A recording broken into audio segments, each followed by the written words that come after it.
so that the United States doesn't have to admit something that the entire world already knows, so that we can't say that we've made a mistake. Someone has to die so that President Nixon won't be, and these are his words, the first president to lose a war. So John Kerry is on Fox News Sunday comparing Syrian dictator Bashar al-Assad to Hitler and Saddam Hussein. But just recently, too, photos of Kerry made news showing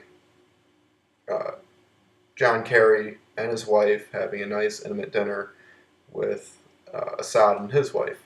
Now, I found an article from the Weekly Standard, December 21st, 2012, right before Kerry became Secretary of State.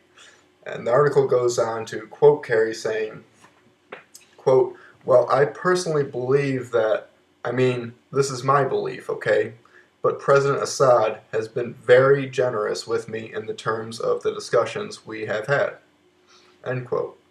The article goes on to quote AFP and what John Kerry was quoted in that article saying, "President Barack Obama's administration considers Syria a key player in Washington's efforts to revive the stalled Middle East peace process. U.S. Senator John Kerry said in Damascus on Thursday, Syria is an essential player in bringing peace and stability to the region." Whoops. Kind of dropped the ball there, Kerry. I think your foot's in your mouth right now. This isn't anything new, though. It seems like U.S. government officials are always praising dictators one day, and then the next day they're demonizing them.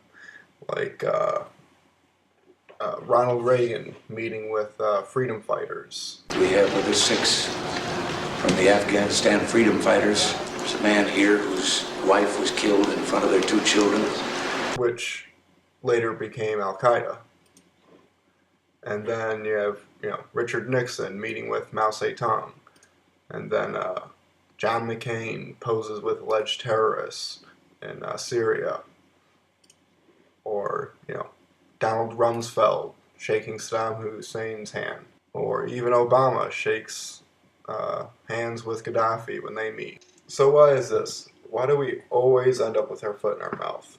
We're supporting a dictator one day, the next day he's our worst enemy, and we have to go to war or intervene somehow. The reason for that is because we practice an interventionist foreign policy. We're always in other people's business instead of taking care of our own country.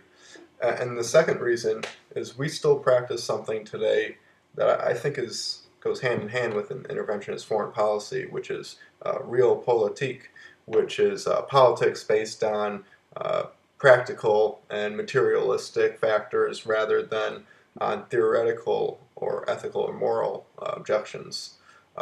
So meaning that there's always an underlining goal that we're not told about. So we want to go to Syria for humanitarian aid when really there's a pipeline that Syria is wanting to build with Iran and Iraq, shutting out the U.S. and European oil interests.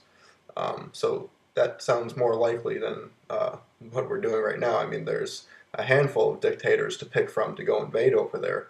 But, we picked this one specifically, I think, because the oil interests and the pipeline that European and U.S. interests want to build through Syria.